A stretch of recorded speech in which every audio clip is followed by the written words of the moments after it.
Bismillahirrahmanirrahim. Assalamualaikum warahmatullahi wabarakatuh. Pertama-tama marilah kita panjatkan puji dan puji syukur kehadirat Allah Subhanahu wa Ta'ala yang telah melimpahkan nikmat dan karunia-Nya kepada kita sehingga kita dapat bersama-sama belajar pada video kali ini. Tak lupa sholawat serta salam kita panjatkan kepada junjungan kita Nabi Muhammad SAW yang kita nantikan syafaatnya di yaumul akhir nanti.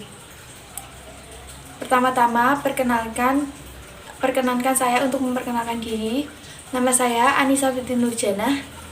Nomor induk mahasiswa 201221227 dari kelas Bimbingan dan Konseling Islam 2G Institut Agama Islam Negeri Surakarta. Sebelum masuk ke materi, izinkan saya untuk membaca Al-Quran.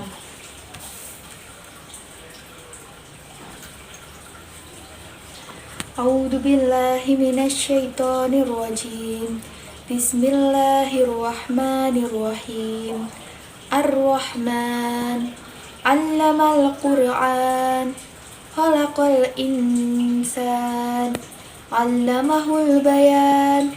Asy-syamsu wal qamaru bihusban. Wan najmu wasyajaru yasjudan. Was-samaa'a rafa'aha wa wada'al mizan. Alla tatghaw fil mizan. Wa aqimul wasna bil qisti wa la tuhsirul mizan. Wal arda wada'aha lil anam. Fiha fakihatun wan nahlu dhatul aqmam wal habbudul asfi war rayhan. Fabi ayyi ala'i rabbikuma tukadziban. Subhanallahul azim. Di sini saya akan membahas materi yang berjudul Pancasila dalam Pandangan Islam. Sebelumnya, kita membahas dulu tentang Pancasila. Apa itu Pancasila? Pancasila adalah pilar ideologis negara Republik Indonesia. Nama ini terdiri dari dua kata yang berasal dari bahasa Sanskerta, yakni kata panca yang berarti lima dan sila yang berarti asas atau pilar, prinsip. Pancasila merupakan rumusan dan pedoman kehidupan berbangsa dan bernegara bagi seluruh rakyat Indonesia. 5 ideologi utama penyusun Pancasila adalah: yang pertama, ketuhanan Yang Maha Esa, kemanusiaan yang adil dan beradab, persatuan Indonesia, kerakyatan yang dipimpin oleh hikmat kebijaksanaan dalam permusyawaratan perwakilan, dan yang terakhir, keadilan sosial bagi seluruh rakyat Indonesia. Sila-sila tersebut tercantum pada pembukaan Undang-Undang Dasar Negara Republik Indonesia tahun 1945 pada alinea keempat. Tanggal 1 Juni tahun 1945 diperingati sebagai hari lahirnya Pancasila. Sekarang kita masuk kepada pembahasan sejarah perumusan dan lahirnya Pancasila. Pada tanggal 1 Maret tahun 1945 dibentuk BPUPKI atau Badan Penyelidik Usaha Persiapan Kemerdekaan Indonesia yang diketuai oleh Dr. Kanjeng Raden Tumenggung Rajiman Wirjodiningrat. Dalam pidato pembukaannya, Dr. Rajiman antara lain mengajukan pertanyaan kepada anggota-anggota sidang. Apa dasar negara Indonesia yang akan kita bentuk ini?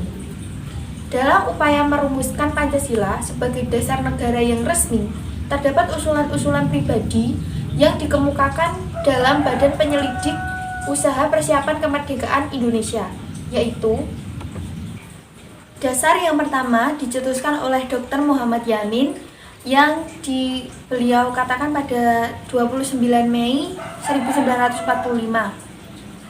Dr. Muhammad Yamin merumuskan 5 dasar sebagai berikut. Yang pertama itu peri kebangsaan, peri kemanusiaan, peri ketuhanan, peri kerakyatan, dan peri kesejahteraan rakyat.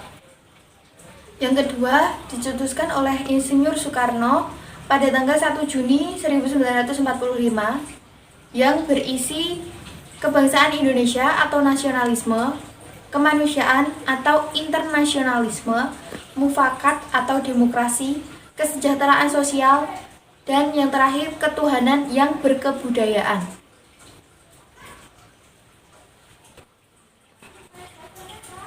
Nama Pancasila itu sendiri diucapkan oleh Soekarno dalam pidatonya pada tanggal 1 Juni tahun 1945 yang beliau berkata, "Sekarang banyaknya prinsip kebangsaan, internasionalisme, mufakat, kesejahteraan, dan ketuhanan. 5 bilangannya. Namanya bukan Pancadharma, tetapi saya namakan ini dengan petunjuk seorang teman kita, ahli bahasa. Namanya ialah Pancasila.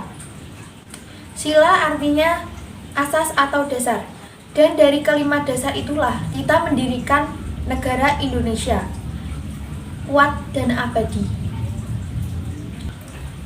Sebelum sidang pertama itu berakhir, dibentuk suatu panitia kecil untuk merumuskan kembali Pancasila sebagai dasar negara dan menjadikan dokumen itu sebagai teks untuk memproklamasikan kemerdekaan Indonesia.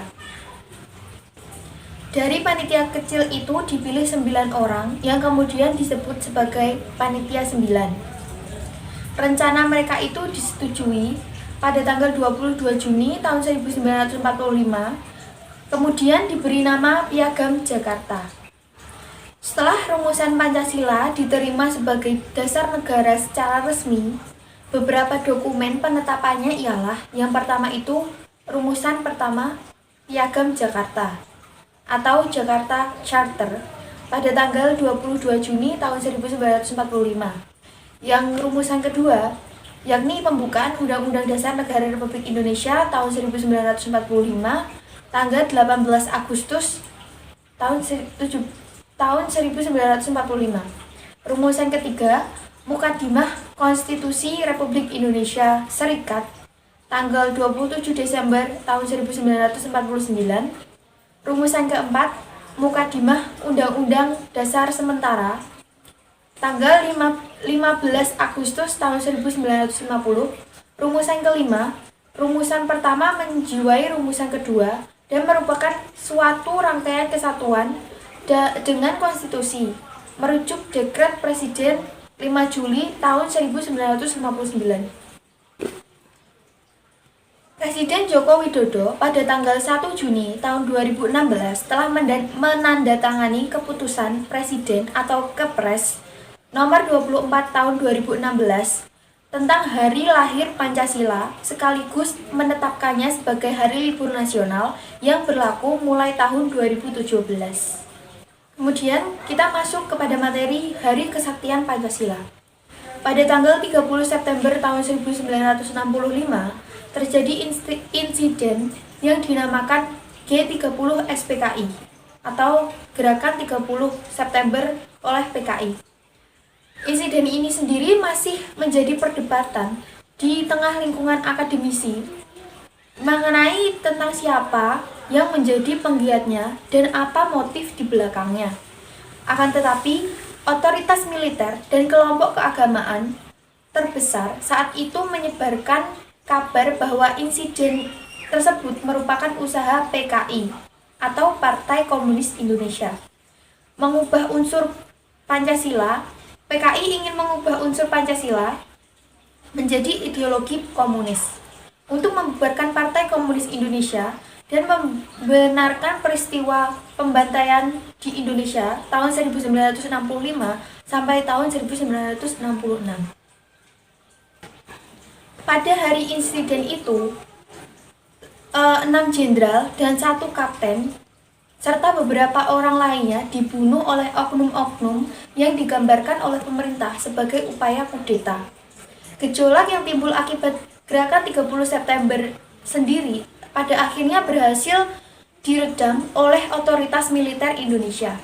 Pemerintah Orde Baru kemudian menetapkan 30 September sebagai hari peringatan Gerakan 30 September G30S dan tanggal 1 Oktober ditetapkan sebagai Hari Kesaktian Pancasila. Fungsi dan kedudukan Pancasila. Yang pertama, Pancasila itu sebagai jiwa bangsa Indonesia, sebagai nilai-nilai kehidupan dalam masyarakat bangsa Indonesia melalui penjabaran instrumental sebagai acuan hidup yang merupakan cita-cita yang ingin dicapai serta sesuai dengan nafas jiwa bangsa Indonesia. Yang kedua, Pancasila sebagai kepribadian bangsa Indonesia merupakan bentuk peran dalam menunjukkan adanya kepribadian bangsa Indonesia yang dapat dibedakan dengan bangsa lain. Yang ketiga, Pancasila sebagai pandangan hidup bangsa Indonesia merupakan kristalisasi pengalaman hidup dalam sejarah bangsa Indonesia yang telah membentuk sikap, watak, perilaku, tata nilai norma, dan etika yang melahirkan pandangan hidup bangsa Indonesia. Yang keempat, Pancasila sebagai dasar negara Indonesia untuk mengatur tatanan kehidupan bangsa Indonesia dan negara Indonesia itu sendiri, dan mengatur semua pelaksanaan sistem ketatanegaraan Indonesia sesuai Pancasila. Yang kelima, Pancasila sebagai sumber dari segala sumber hukum dari negara Republik Indonesia. Yang keenam, Pancasila sebagai perjanjian luhur bangsa Indonesia pada waktu mendirikan negara Indonesia itu sendiri. Yang ketujuh, Pancasila sebagai cita-cita dan tujuan bangsa Indonesia. Sekarang kita masuk kepada materi Pancasila dari sudut pandang Islam. Dari sila-sila Pancasila, sila yang pertama berbunyi ketuhanan yang Maha Esa. Menurut dari sudut pandang Islam, hal ini sesuai dengan Quran Surat Al-Baqarah ayat 21-22 yang artinya, wahai manusia, sembahlah Tuhanmu yang telah menciptakan kamu dan orang-orang sebelum kamu agar kamu bertakwa. Dialah yang menjadikan bumi sebagai hamparan dan langit sebagai atap, dan dialah yang menurunkan hujan dari langit. Lalu dia hasilkan dengan hujan itu buah-buahan sebagai rezeki untukmu. Karena itu, janganlah kamu mengadakan tandingan-tandingan bagi Allah Subhanahu wa Ta'ala, padahal kamu mengetahui. Dalam Ekam Ewa Adwit Yam Brahman Upanishad 4.2.1 yang berbunyi, Tuhan itu hanya satu, tidak ada duanya. Kemudian dalam agama Buddha juga disebutkan A sama dengan Ang sama dengan Agni atau api, melambangkan kesaktian dari Dewa Brahman sebagai dewa pencipta alam semesta beserta isinya, kedamaian umat yang disembah hanya satu, yaitu Tuhan yang Maha Esa. Kemudian dalam agama Kristen, dalam Markus 2:12-2:29, hukum yang terutama ialah, dengarlah hai orang Israel, Tuhan Allah kita, Tuhan itu Esa. Kemudian dalam agama Katolik, dalam Yohanes 2:17-23, inilah hidup yang kekal itu, yaitu bahwa mereka mengenal Engkau satu-satunya, Allah yang Maha Benar, dan mengenal Yesus Kristus telah Engkau utus. Dan kemudian dalam agama Konghucu, di dalam kitab Yongyong Tengah Sempurna, disebut dengan Huishen yang mengandung arti Tuhan yang Maha Esa. Sila kedua yang berbunyi kemanusiaan yang adil dan beradab. Pancasila merupakan ideologi yang tidak bertentangan dengan Al-Quran dan kitab agama lainnya. Kita dilarang berburuk sangka karena berburuk sangka dibenci oleh Allah Subhanahu wa Ta'ala. Tajasus adalah saling mencurigai satu dengan yang lainnya. Orang yang melakukannya mendapat dosa besar dari Allah Subhanahu wa Ta'ala. Histum adalah berlaku adil dan bijaksana. Hal ini sesuai dengan Quran Surat Al-Ma'idah ayat 2 yang artinya, dan tolong-menolonglah kamu dalam mengajarkan kebaikan dan takwa. Dan janganlah tolong-menolong dalam berbuat dosa dan pelanggaran. Dan bertakwalah kamu kepada Allah Subhanahu wa Ta'ala. Sesungguhnya Allah amat besar siksaannya. Kemudian dalam sila ketiga, Pancasila yang berbunyi Persatuan Indonesia, kita diperintahkan untuk bersatu. Ukhuwah merupakan kewajiban untuk kita semua. Mencari sebab perdebatan merupakan hal yang dibenci oleh Allah Subhanahu wa Ta'ala. Di sila ketiga ini, kita diajak untuk bersatu, tidak boleh bercerai-berai satu dengan yang lainnya. Hal ini sesuai dengan Quran Surat Al-Hujurat ayat 9, yang artinya, dan apabila ada dua golongan orang-orang mukmin berperang, maka damaikanlah antar keduanya. Kemudian sila keempat yang berbunyi, kerakyatan yang dipimpin oleh hikmat kebijaksanaan dalam pemusyawaratan perwakilan. Islam menganjurkan kita untuk berlaku adil. Maka cara yang tepat adalah musyawarah. Sila keempat, menurut Islam, kita wajib membulatkan tekad bertakwa kepada Allah Subhanahu wa Ta'ala, dan kita wajib menyukai orang yang bertakwa dan bertawakal kepada Allah Subhanahu wa Ta'ala. Hal ini sesuai dengan Quran Surat Al-Mujadilah ayat 11, yang artinya, hai orang-orang yang beriman, apabila dikatakan kepadamu, berlapang-lapanglah dalam majelis, maka lapangkanlah. Niscaya Allah akan memberi kelapangan untukmu. Sila kelima Pancasila yang berbunyi, keadilan sosial bagi seluruh rakyat Indonesia. Kita diperintahkan untuk tolong-menolong dalam kebaikan, yaitu ridhonya Allah Subhanahu wa Ta'ala. Kita dilarang tolong-menolong dalam maksiat. Ini adalah perintah Allah. Adil itu mendekati takwa. Hal ini sesuai dengan Quran Surat Az-Zariyat ayat 19, yang artinya, dan pada harta-harta mereka ada hak untuk orang miskin yang meminta dan orang miskin yang tidak meminta. Sekian pembahasan kita pada materi Pancasila menurut sudut pandang Islam kali ini. Sebelum menutup pertemuan kita pada kali ini, izinkan saya untuk membaca Al-Quran.